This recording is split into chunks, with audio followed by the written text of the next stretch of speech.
Salam sejahtera dan salam sehat buat kita semua. Inspirasi hari ini adalah tentang tetap menjadi berkat meski tantangan berat. Ada sebuah kisah tentang seorang pria setengah baya, namanya Pak Tekun. Dia punya komitmen untuk berbuat kebaikan dengan cara mengunjungi dan mendoakan orang sakit setiap hari Sabtu. Selama 3 bulan, dia sudah melakukannya dengan setia. Setiap mau berangkat, dia berdoa minta campur tangan Tuhan agar Tuhan menolong supaya pelayanannya lancar dan menjadi hal yang berguna bagi orang yang dilayaninya.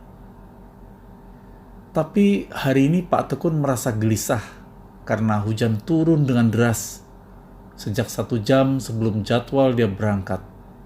Padahal dia harus berjalan 15 menit menuju halte bis. Dan dia ingat bahwa payungnya sudah beberapa bulan lalu hilang. Dia tidak bisa menggunakannya di saat sangat diperlukan. Dia pun berusaha lagi mencari payung itu. Pak Tekun tetap mau berangkat karena dia sudah berjanji untuk ke rumah sakit mendoakan seorang temannya.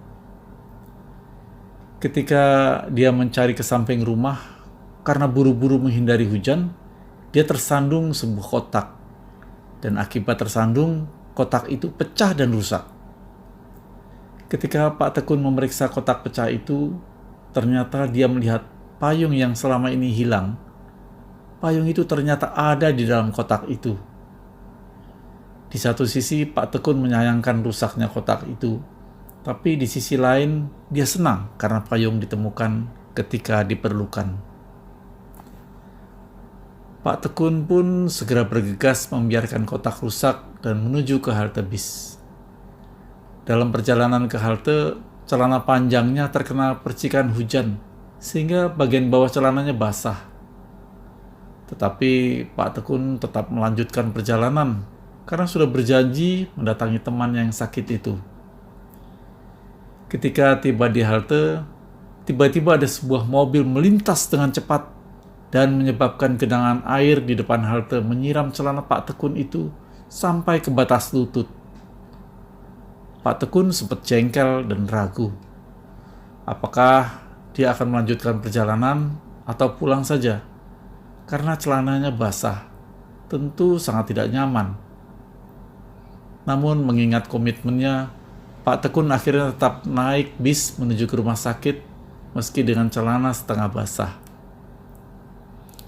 Tiba di rumah sakit, Pak Tekun segera menuju kamar temannya yang sedang sakit. Dia pun menutupi perasaan kesalnya di hadapan temannya dan berbincang-bincang menanyakan kondisi teman yang sakit itu. Lalu Pak Tekun memberikan nasihat yang menguatkan dan mendoakan orang sakit itu. Teman Pak Tekun merasa dikuatkan. Ia merasa sangat terhibur karena Pak Tekun mau datang menasihati dan mendoakan dirinya. Bahkan ia kagum kepada Pak Tekun. Meski cuaca masih hujan, Pak Tekun tetap mengunjunginya. Pasien di sebelah teman Pak Tekun mendengar doa Pak Tekun. Lalu pasien di sebelah itu meminta kepada anak muda, yaitu anaknya, untuk meminta kesediaan Pak Tekun juga mendoakannya.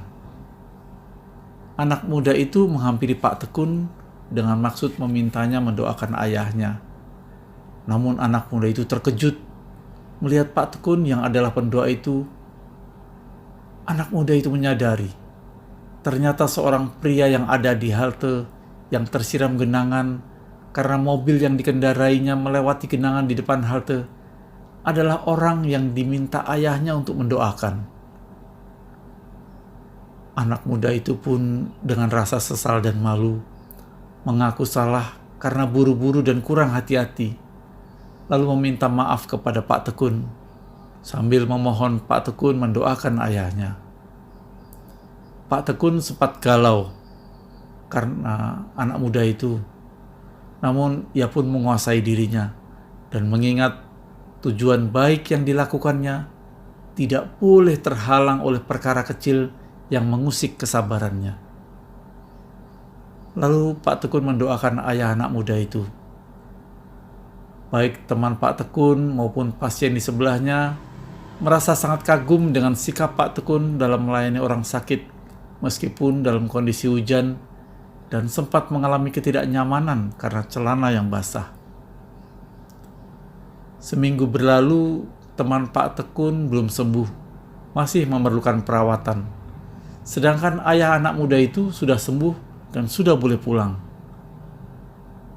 Melalui teman Pak Tekun, ayah anak muda itu mendapatkan nomor handphone Pak Tekun.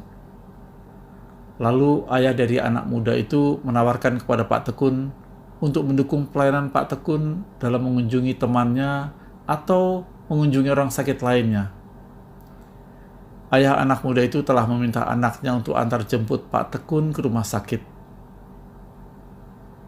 Dengan bantuan anak muda itu, Pak Tekun bisa lebih sering ke rumah sakit, tidak hanya di Sabtu, untuk mendoakan temannya dan orang-orang sakit lainnya. Pelayanan Pak Tekun menjadi lebih baik, dan akhirnya Pak Tekun dikenal oleh karyawan rumah sakit sebagai tenaga sukarela yang mendukung penyembuhan melalui perhatian dan doa. Moral of the story: melalui kisah ini, kita diingatkan apabila kita sudah mempunyai tujuan baik, tujuan mulia, meskipun ada halangan yang mengganggu kita, tetaplah menjalankannya dengan komitmen. Karena kemudahan dapat terjadi setelah halangan itu kita terobos. Karena tujuan mulia selalu akan ada upahnya. Di balik kabut masih ada secercah sinar mentari.